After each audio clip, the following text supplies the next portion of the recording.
大家好，我是一个干嘛啦？那么开心？你不知道？你为什么今天这么开心？你的台尬红都非常的高昂哎，为什么？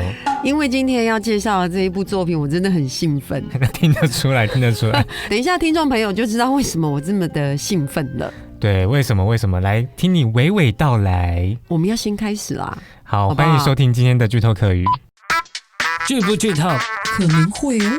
客不客语好康密，听声音听下来，开启你的客语新技能。剧透客语，剧透客语，剧透客语 Let's go！Let's go！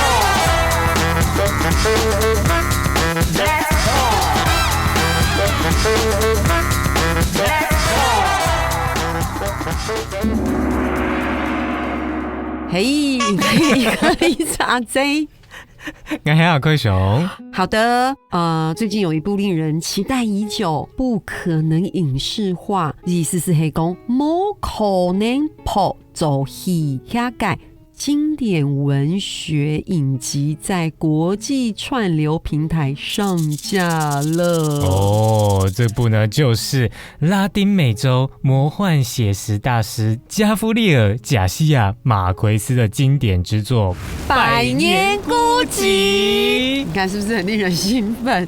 好啊，英文叫什么呢？100 Years of Solitude。Solitude 就是孤单、孤寂的意思。The situation of being alone without other people 真的好孤寂哦。客语怎么说？孤寂。四件枪，孤寂。海陆枪，孤寂。光念都觉得好孤寂哦。所以百年孤寂就是棒念孤寂呀。怎样？被你念这名字听起来就充满着寂寞。没错没错，真的听起来非常的寂寞，而且好 lonely 的感觉哦。对啊。棒念孤寂。你知道吗？今天为了要录这一集，你想想看，我把我在大学时候念的这一本《百年孤寂》都带到现场。哇塞！而且它真的就是泛黄的感觉，精装本。然后你知道1993年呢？来，我看哦。你现在看到第几页呢？还在续场。不让我翻呢，是有什么秘密吗？不是，因为真的读不完呢。你看这多厚。等一下，那个第一页是什么？怎么感觉有人写字给你？你好烦哦！赶快来进入今天的重点。后来，许多人一定知道这部作品荣获诺贝尔文学奖，被翻译成37种语言，是拉丁美洲文学的代表作。马奎斯呢，用波恩蒂亚这个家族为核心，带我们看马康多这个村子横跨100年的变化。听起来就好难哦。对，所以当你细细阅读的时候啊，你会发现每个角色都活在不同形式的孤寂里面。你刚刚笑是什么意思？人家很孤寂，还没笑。我看到那个书里面呢，它就是有很多的树状图，然后还有列了不同世代的人物，我觉得很难，对不对？对。我延续讲我刚刚讲的那个孤寂。在书里面你会有感觉到有追求理想却无人理解的孤寂，有为了理想打仗却迷失自我的孤寂，有彼此相爱却没有美好结局的孤寂。有很多的孤寂的故事。6代人的故事串起来看，整个马康多小镇和波恩蒂亚家族的命运其实就是在说这整个拉丁美洲近代史。那种挥之不去的孤寂感，说的就是这片土地上的人们的共同的命运啦。真的听起来就好古稀哦。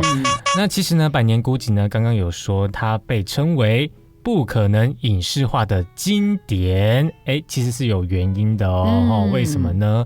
因为这个作品呢，过去呢有被诗人聂鲁达赞誉为继《堂吉诃德》这本书之后最伟大的西班牙语作品。那它本身阅读起来的难度呢就很高。真的很高。因为我大学的时候整个寒假整个暑假怎么读都读不完。而且呢连作家蒋勋呢都说这本书是需要用咀嚼的方式来阅读的哦。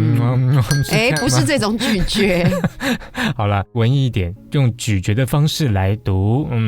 而且呢马奎斯呢在生前呢也多次的拒绝影视的改编。没错，他坚持持呢必须用西班牙语来做呈现，也要在哥伦比亚取景，用当地的制作团队，那一直到他过世之后呢，串流平台才在2016年获得家属的同意遵守马奎斯的遗愿，花了将近有8年的时间才完成这部作品很久动年。对呀，你想想看，这个从一开始开拍后到8年，这小孩都国小2年级了。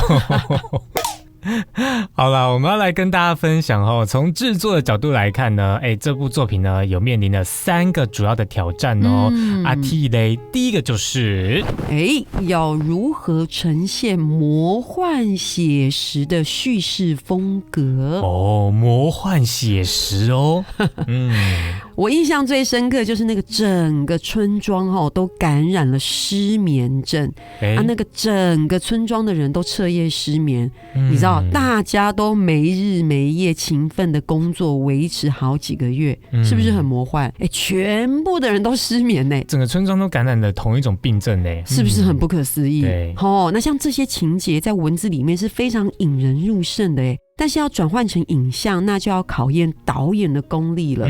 为什么？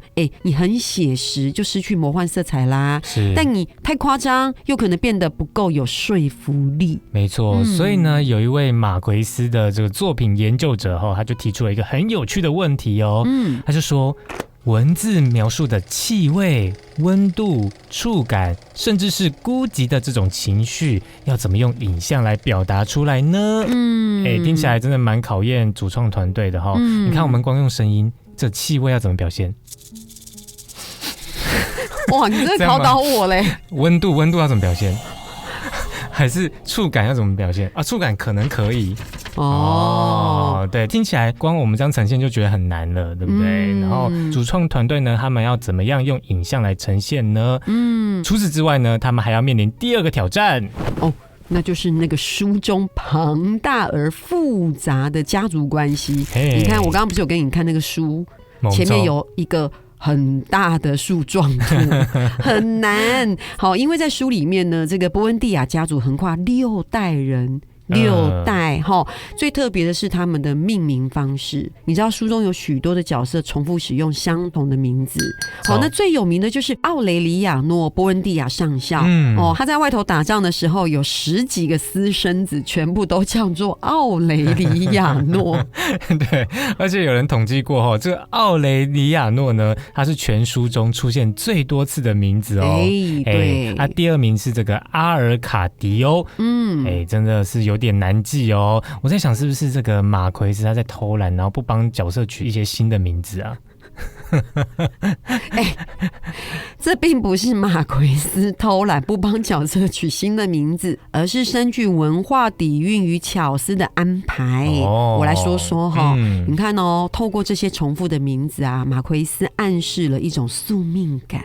每一代人仿佛都在重复上一代的生命轨迹，更深层来看，这些循环重复的命运象征着历史的轮回，隐喻了拉丁美洲的政治动荡、独裁、革命与战争就像那个波恩蒂亚家族的命运一般，时间并非是线性的前进，而是在原地打转。还有呢，马奎斯呢，甚至在这2个名字的人物外形上也做了设计像是叫做阿尔卡迪欧的这个角色呢，通常就长得很魁梧健壮然后像是奥雷里亚诺的呢就是长得都跟我差不多，精瘦结实干嘛自己笑？很奇怪。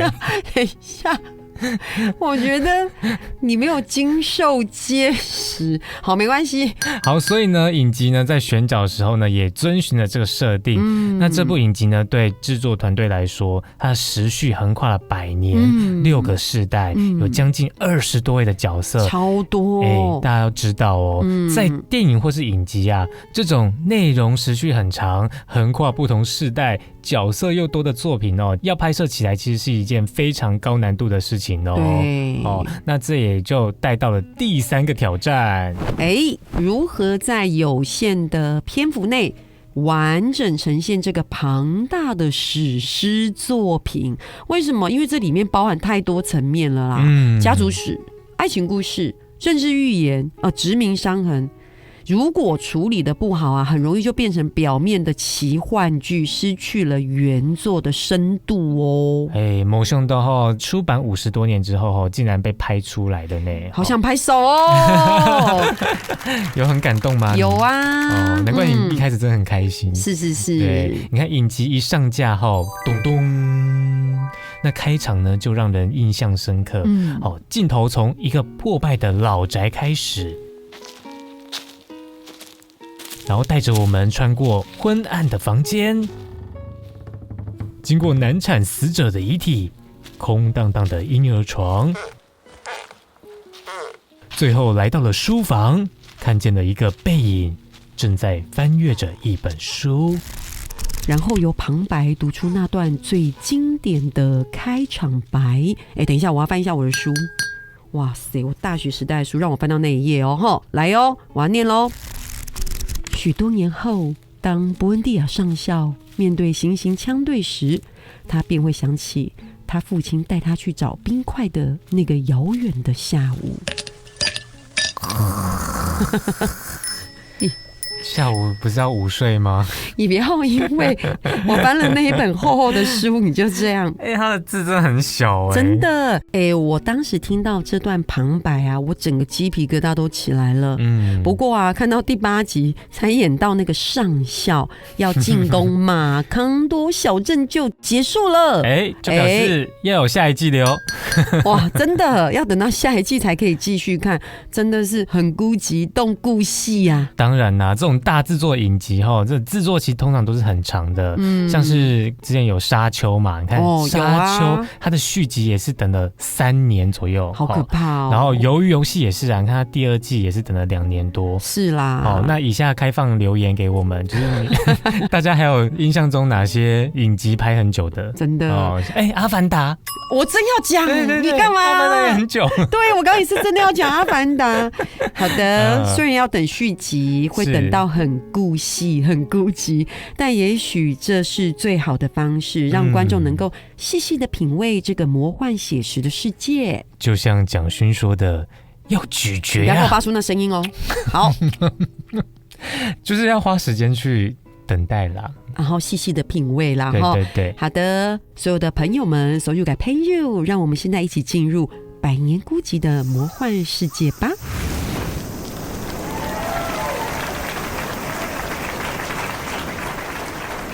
Let's go！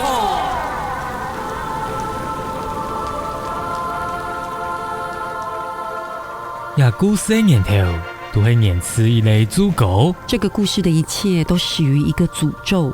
相传，像一类家族恳亲结婚的人，会供上殿祖米的野生人呢。传说在家族近亲通婚的人会生下长着猪尾巴的孩子，因为也露头白的祖国。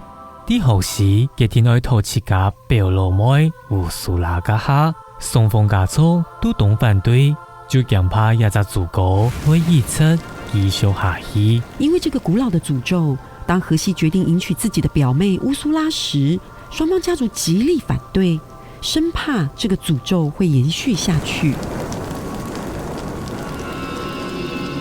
因真双方家族的反对，让结婚的后生两公婆无法度传胎，就本凭优秀。双方家长的反对下，这对新婚的年轻夫妇无法履行传宗接代的义务，被朋友嘲笑。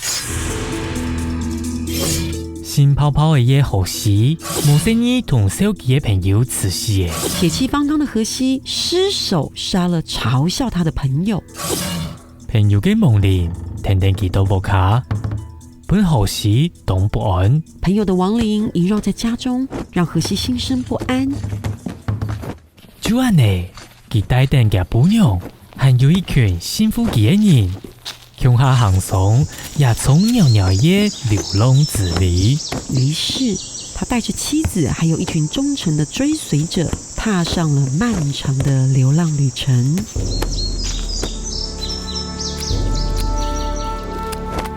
佢哋流浪到东远的所在，甚至喺蓝天地度，从这位记下作业。他们长途跋涉，甚至在沼泽迷路了好几个月。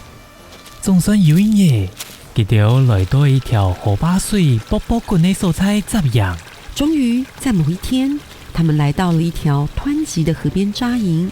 可是隔天底下河巴顺，打出一类新的总头，名会叫做马孔岛。荷西决定在这个河畔建立起一个新的村落，名为马康多。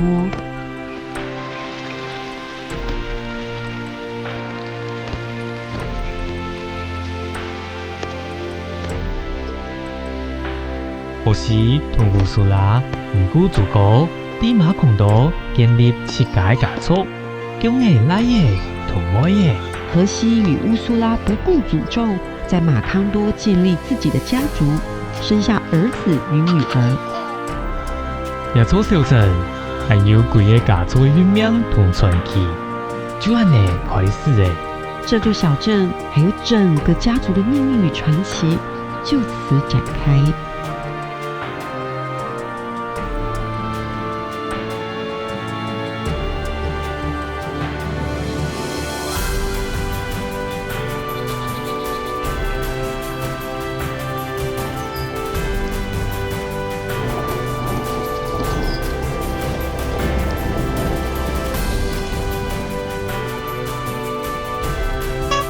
就像我们刚刚一开始提到的第一个跳展是什么呢？魔幻写实叙事方式。是的，这个影集真的是克服了这个难关哦，尤其有几个魔幻写实的情节，我觉得效果好好哦，也是我在看的时候印象最深刻的桥段之一，只能说之一哦。好，我想分享的是什么呢？第一个是家族第一代男主人荷西过世，你知道书中是这样写的，我再翻一下。好。有在这里，小黄花如烟雨般飘落下来，有如无声无息的风暴袭击整个城镇。这么多小花从天而降，早晨的街道就像铺上了一层厚厚的毯子，他们必须用铲子跟草耙清路，送葬的队伍才得以通行。你看写的那么美，那这段画面也真的做得很好，真的是铺天盖地的小黄花，魔幻又写实。然后你知道吗？我除了感动之余，我就在想，这个动画不知道烧掉多少钱。虽然我还没有读过这本书哦，不过呢，这个影集中的这场葬礼画面哦，让我印象深刻哦。我真的觉得它诗意十足，超过我的想象。美啊，真的是感觉烧了很多钱。另外一段就是乌苏拉大儿子举枪自尽时的魔幻画面。书中是这样写的。那因为这段很长啦，我稍微引用一下我最喜欢的段落啊，并且稍微给它浓缩一点点。在这边。一道鲜血从门下流出来，流过起居室，流往街上去，沿着土耳其街呈直角转向，再向左转，又呈直角流向波恩蒂亚家，从紧封的门流进家中，越过客厅，沿着墙壁却不玷污地毯，继续往另外一间起居室流去，从妹妹亚马兰塔的椅子下流过，却没有人发现。这时亚马兰塔正在教孩子算术，在经过餐具室，乌苏拉正在厨房正准备打36颗鸡蛋做鸡蛋面包。圣母啊！乌苏拉大叫，她顺着血迹往回走，寻找源头。这段你有看到吧？哇，对不对？好魔幻哦，是不是啊？这段情节就出现在第8集，你知道吗？当我在看那个画面的时候啊，那个鲜血像一条鲜红色的蛇穿越这些场景来到乌苏拉面前的时候，哇，那个画面长度大概只有1分钟哦，可是却完整呈现了这段文字的张力，我只能说太厉害了，我们拍手一下 ，Bravo！ 对，这段呢我印象很深刻哦，因为呢，因为我没有读过原著哦，所以呢，看到那个画面中那道鲜血好像很有生命力，然后一直流，还流得这么远，有够魔幻的哦，真的。另外呢，我有上网查了一下观众的反馈，就像你刚才念的文字，这些充满着想象力的文字内容变成影像，观众呢就能更直观的感受到马康多这个村庄的魔幻氛围，所以呢，这部影集集啊获得了很多的好评哦。真的。而且呢，这种魔幻写实的描写方式哦，其实来自马奎斯独特的写作风格哦。这很重要，很重要。这种风格呢，又与他童年有很深的关联哦。没错，因为马奎斯小时候是跟那个阿公阿婆一起生活的。那阿公喜欢跟他分享许多知识与世界各地的趣闻。阿基嘎阿婆，他的阿婆是一位很迷信的长辈，所以那个马奎斯啊，从小啊就会从阿婆那边听到许多迷信的魔幻故事。我们法尼沙菲啊，我们华人社会也会有啊，对啊，用一些什么精怪的故事来吓小孩呀。像我小时候啊，我就常常听到我阿婆说虎姑婆来了，好久好久的故事是阿婆告诉我。在好深好深的夜里，会有虎姑婆。我知道，好不好？爱哭的孩子不要哭，他会咬你的小耳朵。好可怕哦！不睡的孩子赶快睡，他会咬你的小指头。怎么小指头也不见了？我们刚刚是不是有点变音？我觉得我们刚刚音很不准糟糕！哎呀，不管了，唱完真的好怀念哦。对，就是怀念的感觉啦。说真的，你小时候听阿婆阿公讲，你会怕虎姑婆吗？其实我比较怕警察跟老师还有蛇。为什么？为什么？就是虎姑婆感觉不会把你抓走，但是警察跟老师会，还有蛇。蛇会吗？蛇会咬人，很痛，然后你可能会中毒身亡。我知道，因为其实我会听到很多妈妈会跟那个小朋友说：“你再这样，我要叫警察了哦，我跟老师说哦。”好啦，其实不管我们童年听过的妖怪故事，还是马奎斯阿婆讲的那些鬼故事，都展现了一种魔幻与现实交织的叙事方式，而这正是魔幻写实文学的迷人之处哦。它不只是创造魔幻，也可以将人们耳熟能详的民间故事、神话与历史事件融合，让那个超现实的情节看起来好像是现实的一部分。那这种叙事的方式让人产生这可能真的发生过哦，然后这样的一个错觉，所以呢就会让现实跟超现实的元素就会无缝的融合，让不可思议的事情在故事中就显得很给他理所当然。哇，真的说得非常的好 ，Bravo！ 感恩感谢。你这表情什么意思？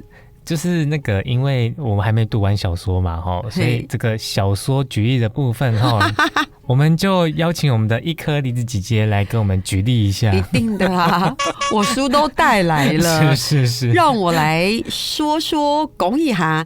例如像那个马奎斯笔下这个波恩蒂亚上校被捕后面临枪决时，他能感受到这个远在家中的父亲正在思念着他，而波恩蒂亚上校在战争期间逃过14次狙击、73次埋伏，甚至与17个女人生下17个儿子，结果这些儿子莱尔竟然在同一个晚上先后遭到杀害。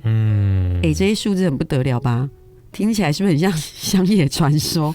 可是我跟你说，他写在小说里的时候完全不违和，仿佛这些不可思议的事情，本来就应该如此。我觉得真的是非常的不可思议耶，而且不可思议到我想把这些数字有没有，可以把它笔记下来，然后去签个乐透。你看哦，数字有什么14、7、13、17哦，记起来大家。可是乐透不是要凑5个数字，是5个吗？可以另外再自己再组合一下，好不好 ？OK。好了，这14次狙击，73次的埋伏，17个孩子在同一天被杀害，真的是乡野传奇耶！不愧是我们拉丁美洲魔幻写实文学经典名家马奎斯，抛数。好的，你继续。好的，好哦。多年来，这个百年孤寂的经典地位无可撼动。其实不仅因为马奎斯卓越的魔幻写实风格，更因为他在作品中深刻呈现了拉丁美洲的历史创伤与故乡哥伦比亚人民的苦难。他用魔幻写实的笔触带出他关心家乡、悲天悯人的人道精神。讲完又想要站起来鼓掌了，有没有？你给我坐下。小说中的这个波恩蒂亚家族与马康多小镇百年来被孤寂、暴力与宿命束缚，而这一切魔幻写实的情节设计映照出哥伦比亚的动荡与分裂。其中呢，最具代表性的例子就是小说中的香蕉大屠杀的描写。这边呢，来跟大家分享一下什么是香蕉大屠杀哦。这是哥伦比亚一段真实的历史哦。在1928年呢，大约有2000名的工人在火车站前集结哦，抗议美国跨国的联合水果公司的剥削。那政府呢，为了保护公司的利益，竟然下令开枪镇压上千名的抗议劳工，这些抗议劳工就大量死伤。后来政府呢却不承认有这件事情，这就是历史上的香蕉大屠杀事件。那直到现在呢，哥伦比亚政府仍然不愿意面对这段历史。是的，那所以呢，马奎斯就用魔幻写实的手法，在书中重新诠释这段历史。他描述马康多广场上抗议的工人被射杀后，尸体多到需要用火车运走，有没有很有画面？有嘛有位幸存的人被误当成尸体抬上了火车，他说他没见过这么长的列车，光运送尸体的车厢就多达200节。哇！当他跳车走回马康多小镇时，小镇上的人口却异口同声地说，这个小镇从来没发生过大屠杀。天哪，这个就是马奎斯最厉害的地方。你看，明明是一场血腥的大屠杀，但是在小说里呢，他却被集体遗忘了然后透过魔幻写实的视角，叙述政府如何压迫弱势群众，所以读起来呢，就会格外的惊心动魄。说真的，你会不会因为看了这个影集，然后我们今天这样分享，其实你会蛮想也回去看看书的？会，但是我还是会先把影集看完。好啊，那你就等另外一个8年，可能会有下一季。好啦，我会找时间把它看完的，好不好？好的。好啦，所以呢，这部作品呢，不仅是马奎斯的代表作，也让他获得诺贝尔文学奖哦。是。那当时评审给他这样子的评价：马奎斯永远为弱小贫穷者请命，反抗内部的压迫与外来的剥削。哇，请问你是哪位评审？我是奥雷里亚诺·阿凯翔，比较精瘦结实的那一位。听众朋友，就是书中的角色哦，真的不是评审。好，大家不要被凯翔影响。好的，这就是马奎斯的《百年孤寂》在文学地位无可撼动的原因哦。Bravo！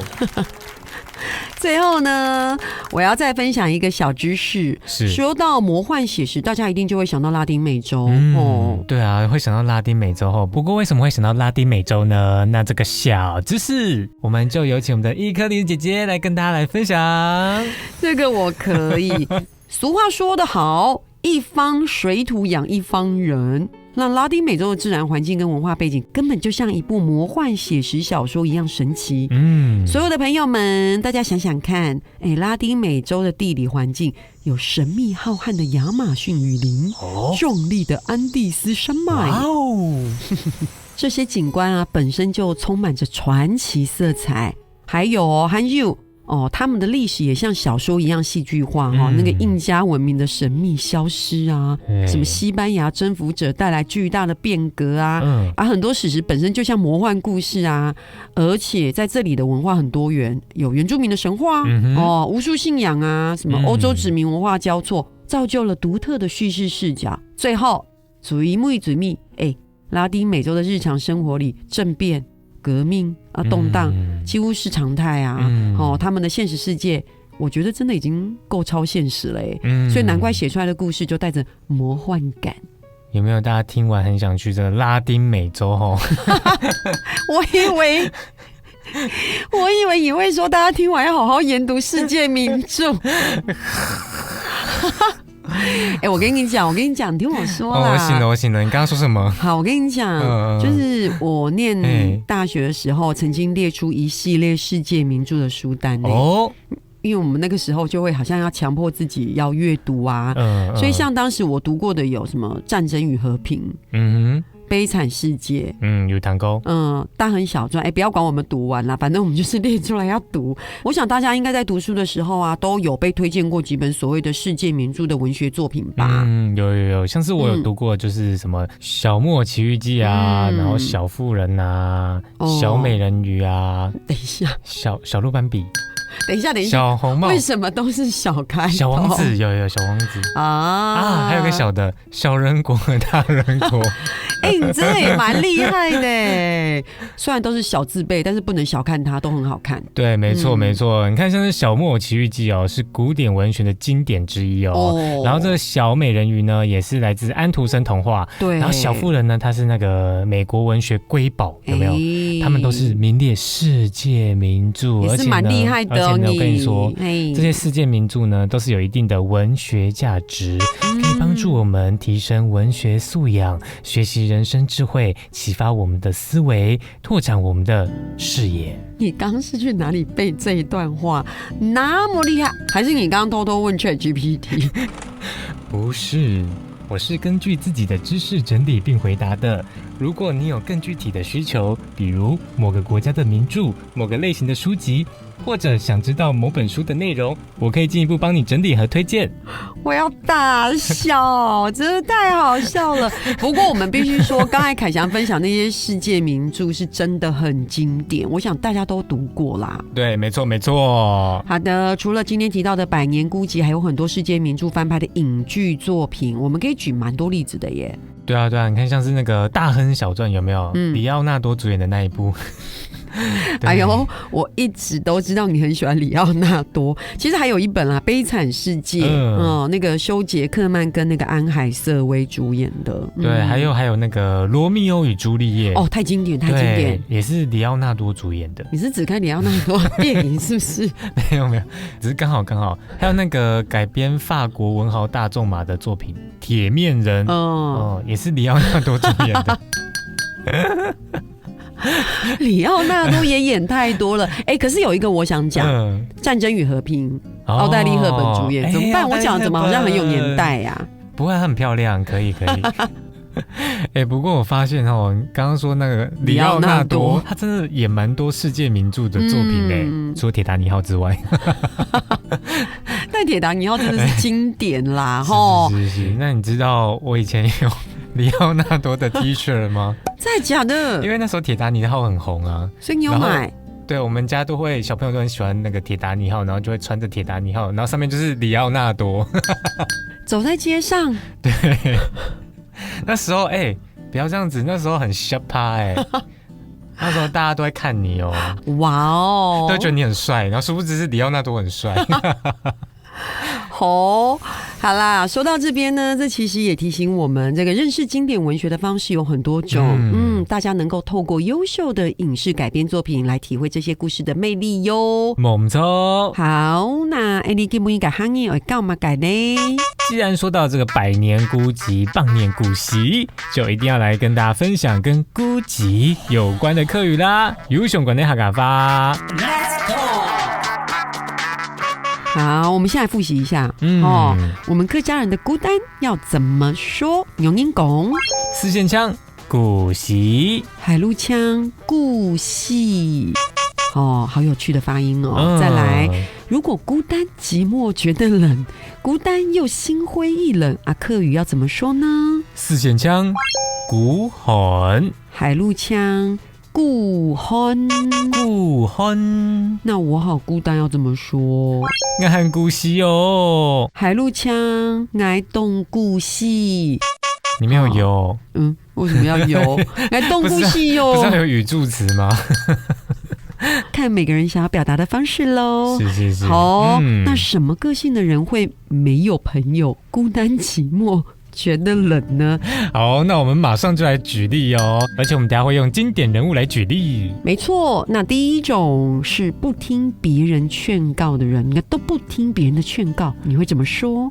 四线腔就是屁妞妞海陆腔，海陆腔屁妞妞我知道这个最有名的例子就是拿破仑，他不听别人劝告，屁妞妞要出兵俄国，结果面临惨痛的失败。好的，举例的蛮好的哈。听一种，第二种是被宠坏、不负责任的人。那汉语用英讲，四线枪，John Fighter， 海陆枪。John Fighter， John Fighter， 对。那史书呢有记载，这个晋惠帝在当皇帝的时候啊，必John Fighter嘞，天下发生饥荒，当大臣跟他报告有许多人要歇死要饿死的时候，晋惠帝呢就反问一句：何不食肉糜？所以你看，这种人就是被John Fighter嘞。嘿，猛超。那下一个呢？第三种人就是生性孤僻的人。这个生性孤僻的人，客语用的共哦，就是四件枪、孤陋、海陆枪、固楼。《射雕英雄传》里面的黄药师个性固楼，出手狠辣而有东邪之称。掌声鼓励，这个例子都好棒哦！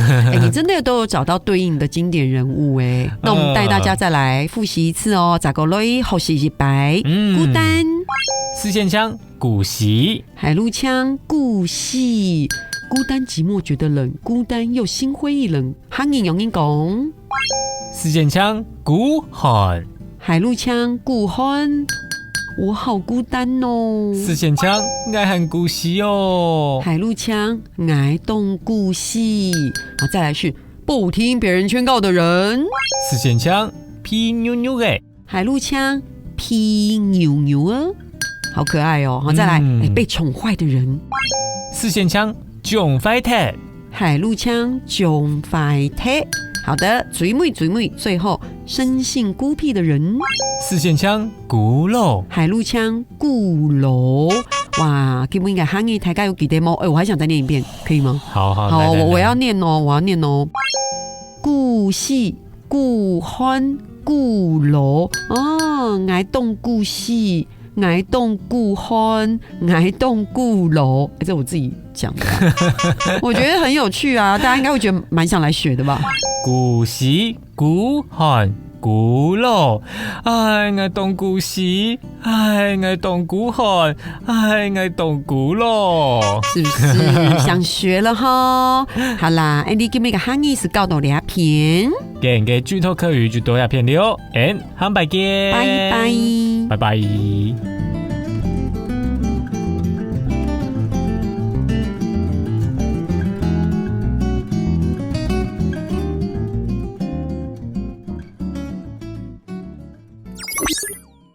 克莉姐姐，你知道吗？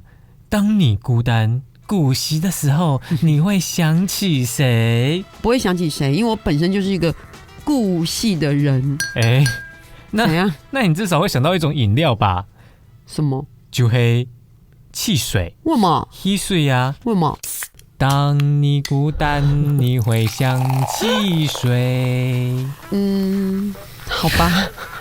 当你孤单，你会想起谁？谢谢大家今天的收听，拜拜。